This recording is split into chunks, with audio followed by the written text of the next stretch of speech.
Здравствуйте, уважаемый эксперт. Меня зовут Максим Валерий, и тема моего проекта – это авто на ВТ. Проблемы. Можно ли заменить бензин на другое топливо?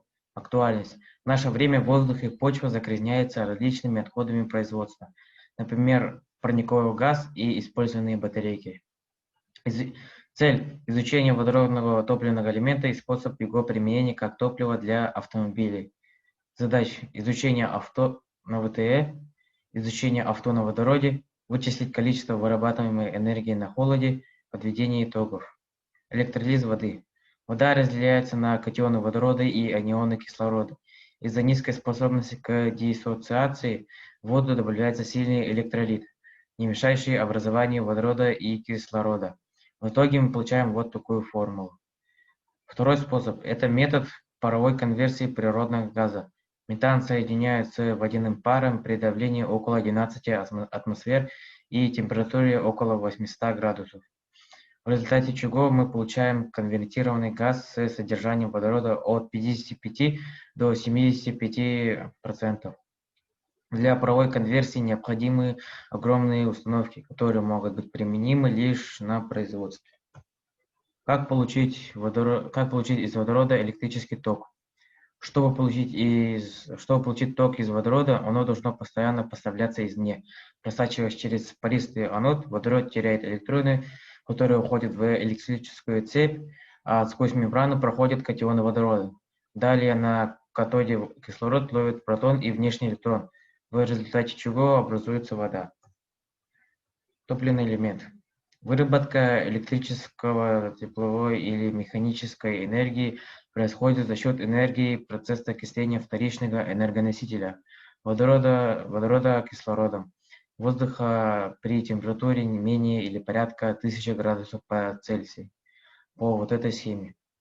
При этом выделяется теплота около 3 кВт в час на 1 кубический метр водорода с учетом конденсации водяного пара около 3,5 кВт в час на кубический метр.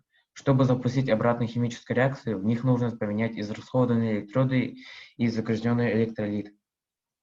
История авто на водороде. Первый двигатель внутреннего сгорания, работающий на водороде, создал французский изобретатель Франсуа Исаак де Рivaz в 1806 году. В блокадном Ленинграде бензин был в дефиците, но водород имелся в большом количестве. Военный техник Борис Шелест предложил использовать воздушную водородную смесь для работы заградительных аэростатов. На водород перевели двигатели внутреннего сгорания лебедок аэростатов. Во время блокады в городе на водороде работало около 600 автомобилей. Авто на ВТ. Альтернативные источники энергии – один из лучших способов сохранить окружающую среду, загрязняемыми продуктами сгорания бензина, дистоплива и даже метана или пропана. Водород в этом плане безопаснее, но автомобильные концерны не спешат переходить на выпуск транспорта с водородными топливными элементами. Для этого есть немало причин: цены, неразвитая инфраструктура, опасность производства топлива для окружающей среды. Хотя водородные автомобили уже существуют, почти все модели только в виде концепта, и только некоторые выпускаются серийно. Эксперименты. Для наших экспериментов требуются провода, трубки, топливный элемент, водородные баллоны и вольтметр. Проводились исследования работоспособности ВТЭ в отрицательных температурах, чтобы узнать, снизится ли КПД. Исследования показали, что отрицательные температуры не влияют на работу ВТЭ, но исследования проводились в краткосрочном промежутке времени.